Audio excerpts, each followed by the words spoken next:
Nobody told you the truth about money because most people don't know the truth themselves.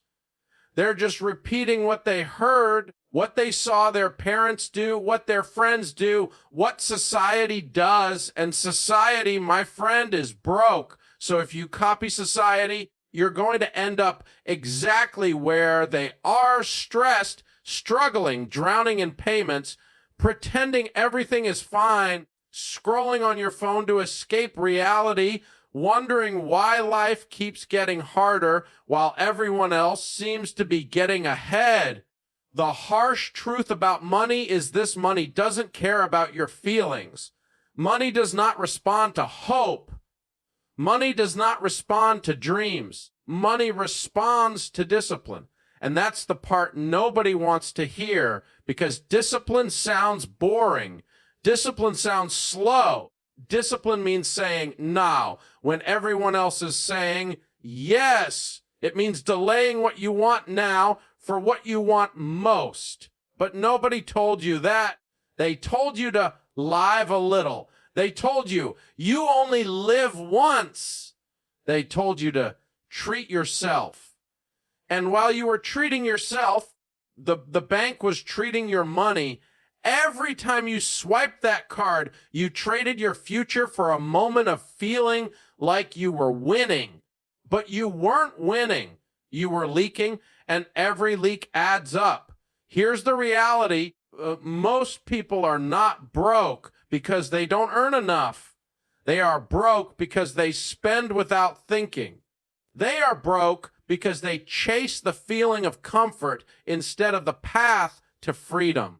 They are broke because they were taught to value the appearance of success more than actual success. Somebody told you that owning nice things meant you were doing well, but the truth is the people who look wealthy usually aren't. The car was financed.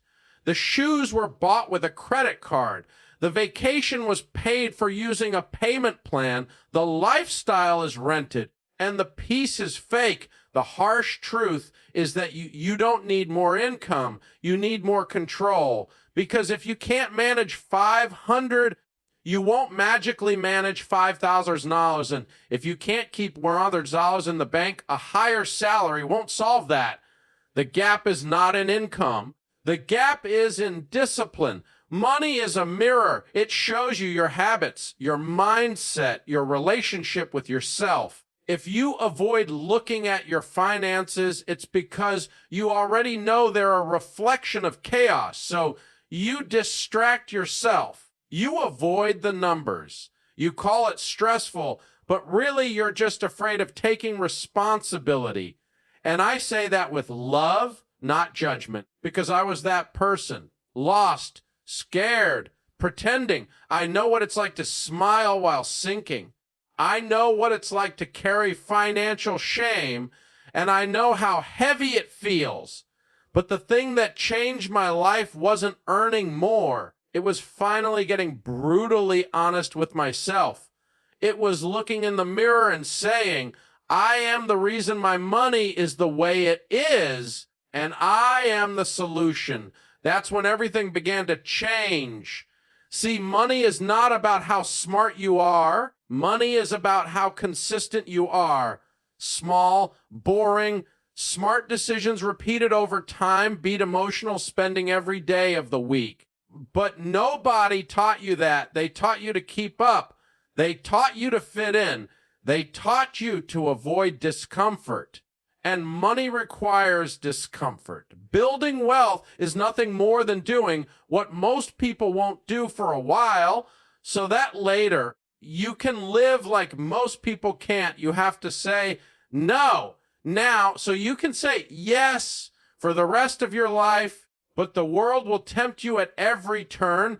Ads, influencers, trends, friends who laugh at you for saving, co-workers who brag about their new toys while drowning silently in debt. And if you don't know who you are, you will follow them. You will follow the crowd right into the same trap. The harsh truth is that money is simple. It's just not easy. The formula is boring. Spend less than you make. Avoid debt. Save for emergencies. Invest consistently. That's it. That's the entire game. But nobody likes the boring game. People want fast. People want exciting. People want next week financial freedom. And that desire is exactly why they stay broke. Banks love impatient people. Credit card companies love insecure people. Retail businesses love emotional people because those people buy things to feel better, and feelings make them spend money they don't have. Money leaves emotionally.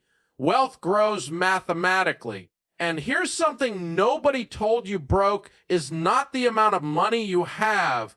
Broke is a mindset. Broke is choosing short-term comfort over long-term peace. Broke is believing you deserve things before you've earned them. Broke is expecting results without sacrifice. Broke is a lifestyle, and it doesn't go away until you decide you're done living that way. At some point, you have to get mad, not sad, mad at being stressed, mad at being controlled by bills, mad at living at the edge of your bank balance, mad enough to change because nobody is coming to save you. Not the government, not your employer, not your friends, not your parents. You are the rescue plan. And when you realize that, something powerful happens. Control comes back. You stop saying, I can't, and start saying, I will. You stop waiting and start building. You stop buying to impress others and start saving to protect yourself. You stop living for now and start preparing for the future. And that is the moment your life changes, because money, real money, follows stability. It follows patience. It follows discipline. You don't have to be perfect. You just have to be consistent. And consistency begins with one decision. I will not live broke anymore. Say it, mean it, own it. This is your turning point. You will notice that the moment you make that decision, life will test you. The moment you say, I'm done being broke, something will go wrong, a tire will pop, someone will invite you somewhere expensive, your phone will break, and you will think, see, I can't save money. Something always happens. But that is not a sign you should quit. That is life checking if you are serious. Every transformation requires a test. And most people fail the test because they think discipline is supposed to feel good. It doesn't. Discipline feels heavy in the beginning. It feels uncomfortable. It feels like loss. But you are not losing. You are trading what is worthless for what is valuable. You are trading temporary pleasure for lifelong peace. Most people never get to that peace. They chase temporary happiness like it's oxygen. They run from silence. They run from stillness. They run from looking in the mirror. They would rather feel good for a moment than feel proud for a lifetime. And the world is built to help them stay distracted. Your phone is not just a device. It is a system designed to keep you from thinking. Social media is not just entertainment. It is a trap designed to keep you comparing yourself to people who are not even living the life they pretend to have. And comparison is the fastest way to destroy your relationship with money. Because when you compare your life to someone else's highlight reel, you will spend money you don't have trying to close a gap that isn't even real. You have to get comfortable being misunderstood. You have to get comfortable being different. You have to get comfortable being the one who says, no, I can't go out tonight. No, I don't need that right now. No, I'm focusing on my future. People will laugh. People will question you. People will say you're boring. Let them. The same people who laugh now will ask you for help later. They always do. When you begin to control your money, you gain something much more valuable. You gain freedom. Freedom from stress. Freedom from fear.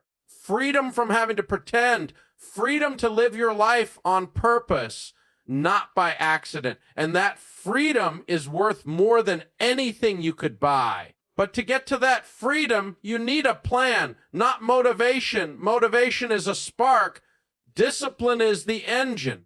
Motivation fades the moment life gets difficult. Discipline keeps going when it hurts.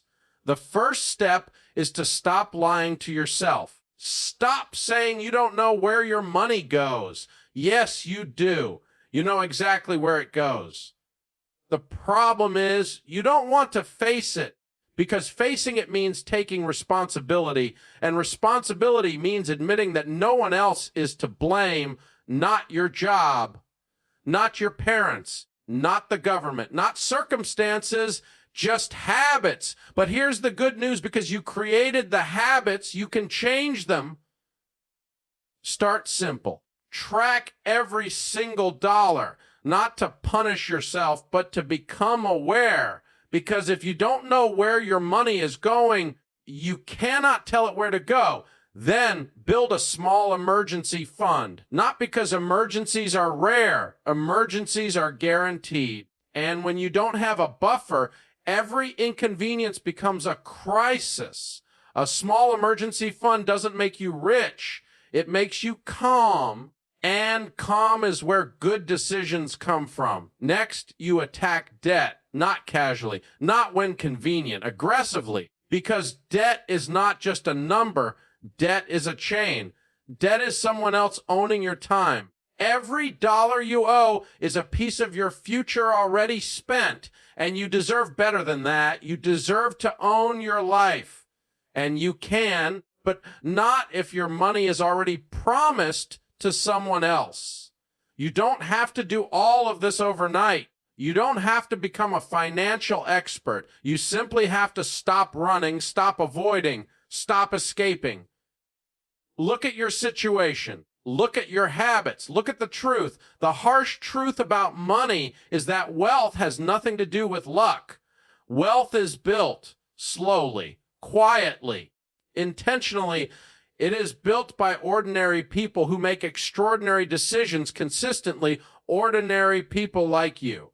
You are not behind. You are not too late. You are not broken. You are simply early in your process, and the process is hard, but the outcome is worth it. Imagine waking up and not worrying about bills.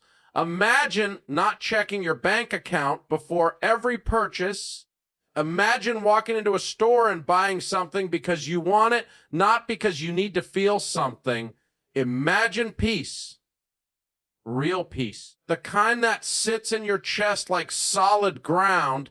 You can get there, not because it's easy, but because it's possible.